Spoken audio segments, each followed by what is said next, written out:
Y la Fundación Producir Conservando viene haciendo un trabajo muy interesante, haciendo una mirada introspectiva de lo que puede llegar a ocurrir en la Argentina, de la potencialidad que tiene el país para generar, en principio, con lo mismo que tiene, otro volumen de alimentos, ¿no? Y por lo tanto, otro ingreso de divisas que tanto se necesitan y se requieren en la Argentina de estos tiempos. Gustavo, gracias por recibirnos, bienvenido, buen día, ¿cómo estás? Buen día, Silvio. Buen día. ¿Cómo están ustedes? Nosotros, gracias a Dios, muy bien. Bueno, vos hace tiempo venís batallando junto a la Fundación Producir Conservando sobre la Agenda 2030 y permitirnos dar un salto cualitativo y cuantitativo desde el punto de vista de algunas producciones de alimentos, básicamente de proteínas animales de calidad. ¿Qué es lo que están viendo respecto de la demanda para el 2030 y de la capacidad productiva de la Argentina? Bueno, en realidad, como vos decís, desde la Fundación, en el 2002 empezamos a plantear las distintas potencialidades que teníamos, tanto en el complejo granario como en el sector lácteo, en el sector carne. Hicimos muchos trabajos y lo seguimos haciendo concretamente en todo lo que es proyecciones cada 5 años. En el caso puntual de la demanda de alimentos, eh, ya tiene muchos años el trabajo que planteaba claramente que la demanda superaba la oferta, pensando en el 2020, 2025, 2030, y que el gran motor de la demanda estaba en Asia, digamos, en todo lo que tenía que ver con el crecimiento de la demanda en China, en India, en fin, en todos los países asiáticos que se llevaban por delante todo lo que era el mundo desarrollado en cuanto a tendencias crecientes de consumo de todo lo que era complejo granos, complejo proteínas animales, complejo proteínas vegetales, en fin, todo. A partir de eso, bueno, el 2030, en el último seminario de la Fundación en abril de este año, el 18 de abril, planteamos claramente que la Argentina, de vuelta, en el complejo granario puede plantearse llegar a 170, 172 millones de toneladas. Bueno, el tema carnes, Fernando Canosa hizo un trabajo creo que fue en el 2013 o 2014, y después lo fue reactualizando y plantea claramente hoy poder llegar a las 4 millones de toneladas de producción de carnes y exportar 1.600.000 toneladas. En fin, estamos planteando un horizonte de crecimiento que parte de la realidad actual de la Argentina, pero que de vuelta potencialmente tiene todo por delante. ¿Y qué faltaría para generar, construir un trampolín y que ese horizonte sea previsible, que sea palpable para todo el sector, para todo el arco productivo, Gustavo? Bueno, ahí está el problema, Silvio, porque cuando en el 2002 planteamos que al 2010 se podían producir 100 millones de toneladas de granos del complejo granario, Ujú. y en ese momento estábamos en 70 y pico, parecía una locura plantear a 8 o 10 años crecer de esa forma, y se logró. Y se logró en realidad no porque en ese momento también planteamos cuáles eran las limitantes y dijimos, tenemos que ser un país con reglas de juego, digamos, permanentes, no se puede cambiar la política macroeconómica, monetaria, fiscal todos los meses o cada 6 meses. Bueno, planteamos una cantidad de limitantes de infraestructura y demás, y la verdad es que al 2010 esas limitantes no se removieron, pero la variable precio para el caso del complejo granario se llevó todo por delante y se llegaron a las 100 millones de toneladas. Bueno, la realidad es que en la Argentina todo lo que tiene que ver con producción de alimentos que requiere inversiones de largo plazo, requieren una macro, cuando digo macro no es Sí. solamente económica, digo un país un poco más creíble, un país un poco más estable en lo que hace a reglas de juego, Ujú. que permiten que aquellos que tienen que invertir tanto en producción primaria como en el procesamiento industrial para consumo interno, para exportación o lo que fuere, puedan estar con un horizonte razonable de planteo de inversiones. La realidad es esa, la Argentina en el momento que pueda estabilizar una macro desde el punto de vista institucional, necesitamos instituciones que funcionen, desde el punto de vista, digamos, económico, desde el punto de vista financiero, desde el punto de vista, digamos, fiscal, que todo esto pase a ser una mirada de reglas de juego que se van a mantener en el tiempo, arranca sola. Por supuesto que el arranque no es el obtener los logros en forma inmediata, pero arranca sola porque tenemos todas las condiciones para poder hacerlo. El tema es tener el marco general que nos permita poder hacerlo. Y si esto se va dando paulatinamente, porque no es de un día para otro, hay cuestiones de fondo, como el tema impositivo, que siguen marcando una etapa restrictiva para aquellos que pretenden invertir a mediano y largo plazo y que no pueden porque, en definitiva, buena parte de lo que producen se lo lleva el Estado desde el punto de vista fiscal, ¿no? Hablando en números, ¿en cuánto podría crecer, por ejemplo, la recaudación o las divisas que ingresen a la Argentina a partir de este crecimiento potencialmente hablando productivo, Gustavo? A ver, las restricciones fiscales en todo lo que es presión fiscal, el problema es que tiene que ver más con impuestos que son distorsivos Sí. a impuestos progresivos. Cuando uno tiene impuestos progresivos, cuando hablamos de progresivos, el principal impuesto progresivo es el impuesto a la ganancia, digamos, ¿no? A más ganancia, más progresividad y mayores ingresos. Bueno, en la medida que esto no ocurra y que sean todos impuestos que, entre comillas, limitan la posibilidad de producción, como son los derechos de exportación, como son los, digamos, débitos y créditos bancarios, ingresos brutos, y bueno, todo eso complica.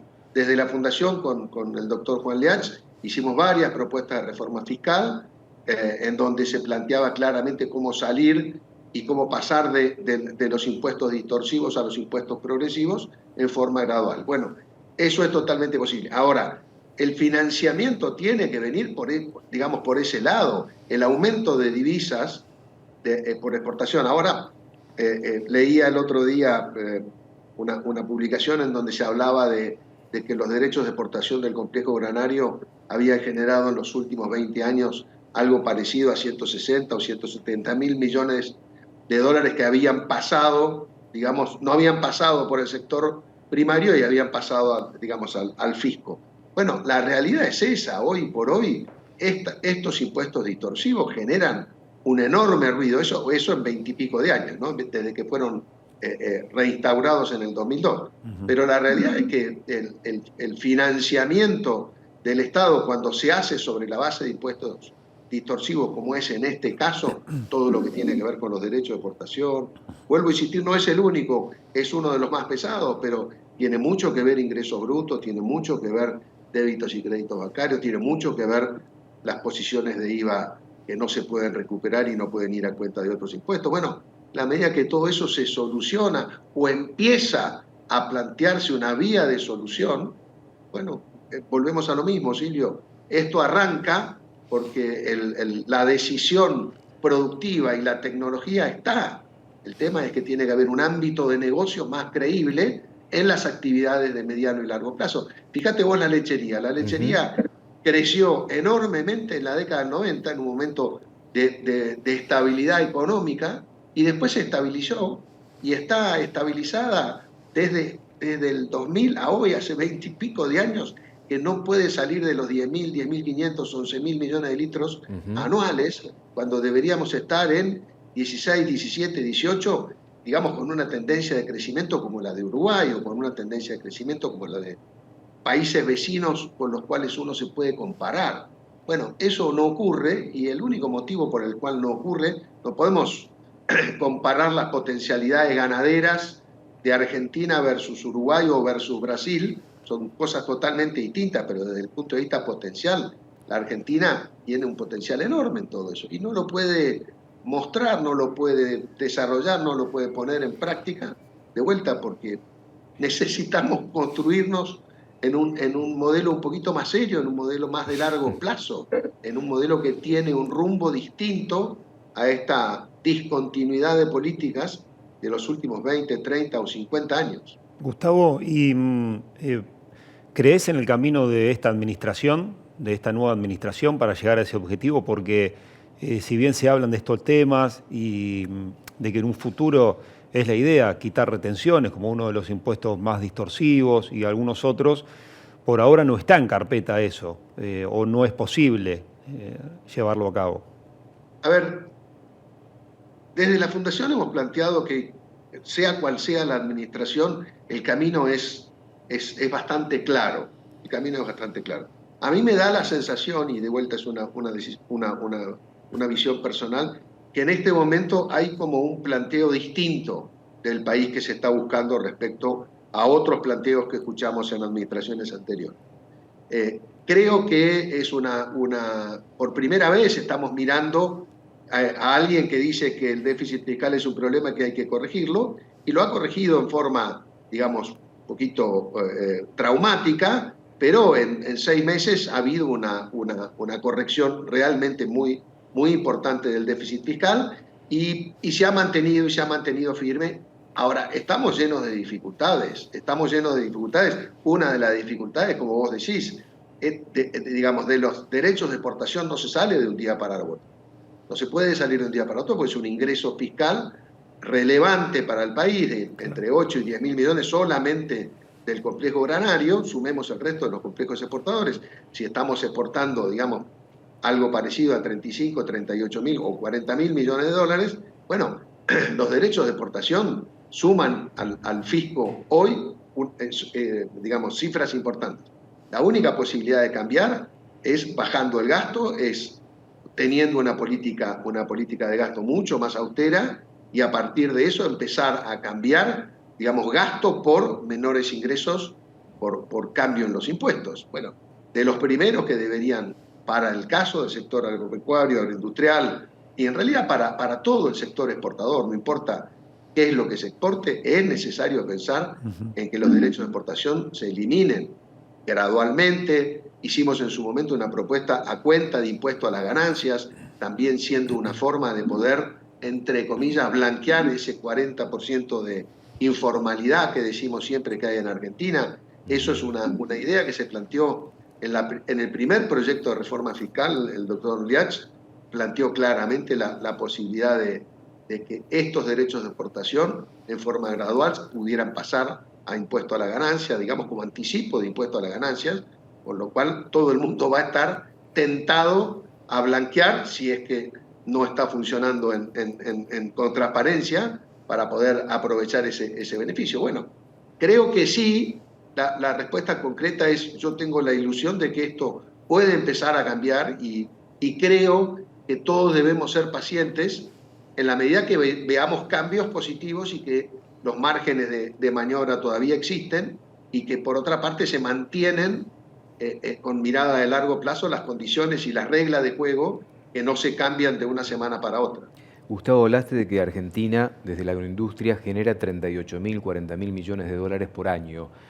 Pensando en este potencial salto productivo, ir a 16.000 millones de litros de leche de producción justamente anual, con el sobrante que tenés para exportar, de pasar a exportar 1.600.000 toneladas de carne vacuna con una producción proyectada a 4 millones de toneladas aproximadamente, ¿cuánto podría facturar la Argentina al mundo en materia de venta de alimentos de calidad?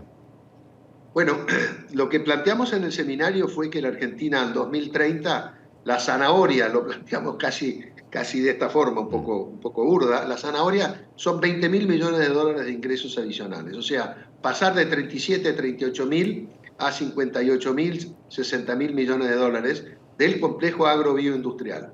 Estamos hablando de complejo granos y complejo carnes y lácteos, lo cual es una cifra enorme. Poder pensar en 20.000 millones de dólares adicionales, eso es un ingreso, digamos, que entra directamente a reemplazar, si estamos hablando de que el complejo granario aporta 7, 8 mil millones de derechos de exportación, en un solo año estás hablando de mucho más del doble. Entonces, de vuelta, eso no se construye de un día para otro, y se construye solamente pensando en que hay un cambio de rumbo y un cambio de mirada de país de corto plazo a un país de largo plazo, y en donde podemos destrabar todas estas actividades que, de vuelta, no están dormidas, están como agazapadas esperando el momento. Están pausadas, aletargadas, esperando que están cambie el clima. aletargadas.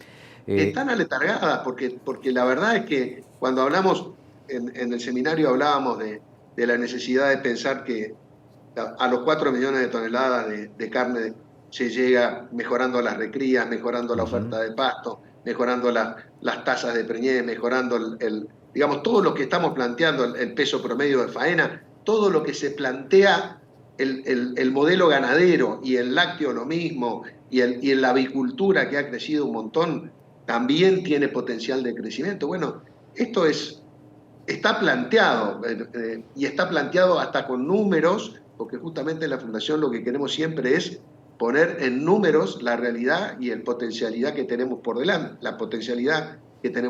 Pero bueno, seguimos esperando el momento adecuado. Creo que estamos acercándonos, ojalá, si es que no se cambia de vuelta y no volvemos a desandar lo andado en este tiempo, digamos, de 6 o 8 meses de esta nueva administración. Esperemos que la mirada sea continua y las reglas del juego las podamos mantener. Teniendo en cuenta el trabajo que vienen haciendo ustedes, muy serio, desde hace muchos años, Gustavo, y del nivel de asesores que tiene la Fundación Producir y Conservando, ¿tienen algún nivel, algún punto de contacto, algún nivel de sintonía con bioeconomía hoy?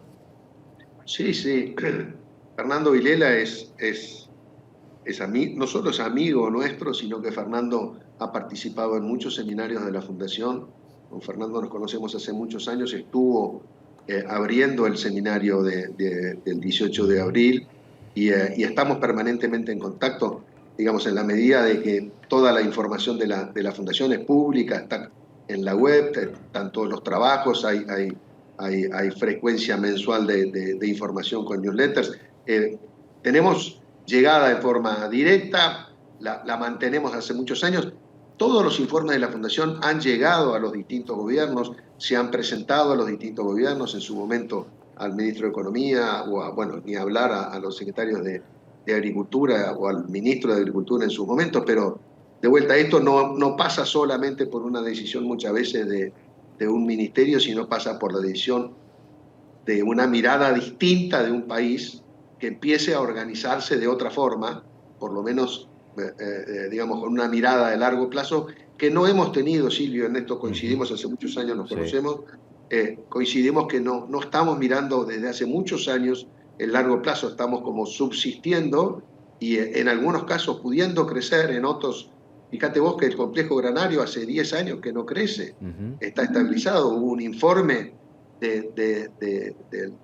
digamos, del complejo oleaginoso y de los exportadores, en donde hablaba de un estancamiento brutal del complejo oleaginoso y que ya lo miraba con poca perspectiva de crecimiento. Bueno, sí. Nosotros lo seguimos mirando con perspectiva de crecimiento, pero la realidad es que hace 10 años que está parado y que está muy estable en 36, 37 millones de hectáreas sembradas, en 130, 125, cuando no tenemos una seca que nos lleva a 80 millones de toneladas. Pero la realidad es que, de vuelta, tenemos todo por delante. El tema es, vamos a tener las condiciones y vamos a estar mirando un país distinto, con estabilidad, con reglas de juego, con una mirada distinta al mundo, con una apertura realmente importante, en donde todo lo que tenemos para crecer es para exportar más, no es para consumo interno. Consumo interno, ustedes lo deben haber repetido 1000 veces. No podemos consumir más carnes en general de lo que estamos consumiendo. Digamos, la Organización Mundial de la Salud dice, señores, no se muevan de 120 kilos. La Argentina ya consume 120 kilos, por supuesto ahora con un mix de productos totalmente distintos al de hace 20 años. Pero hoy, entre carne vacuna, en carne aviar, en cerdo, si le sumamos el pescado, estamos muy por encima de los 120 kilos de consumo interno. En lácteos también estamos muy bien, el consumo interno está asegurado. Lo que tenemos que pensar es que todo lo que tenemos por delante es exportación y para eso hay que organizarse, hay que abrir mercados, hay que de alguna forma vender la Argentina de una forma distinta y bueno, ese es un trabajo que Brasil lo inició y hoy es el principal, en el caso del rubro carnes, es el principal exportador de carnes del mundo. Hace 20 años Brasil dijo, señores, cuando empezó con el Plan Real, señores, armemos un Brasil de largo plazo y armó el Brasil monstruoso que tenemos hoy, que se lleva por delante todo lo que es producción de alimentos y que hoy está prometiendo ser el principal país productor de alimentos seguramente en pocos años más. Valoramos mucho tu participación en la mañana del lunes. Gustavo, te mando un fuerte abrazo. Gracias por estar, ¿eh? Un abrazo grande, Silvia, a todos ustedes. Gracias a ustedes por la invitación. Gustavo Oliverio, coordinador de la Fundación Producir Conservando, poniendo un poco de faros largos, trayendo información que ellos vienen generando desde hace muchos años, que viene cayendo lamentablemente en saco roto, en un proyecto país que no termina de arrancar para generar valor agregado, inclusive con lo que ya tiene, y por supuesto aumentar las perspectivas productivas a partir de reglas de juego que se establezcan en el tiempo con persistencia y que obviamente contemplen otro tipo de estructura fiscal para que las inversiones puedan proyectarse mucho más, ¿no?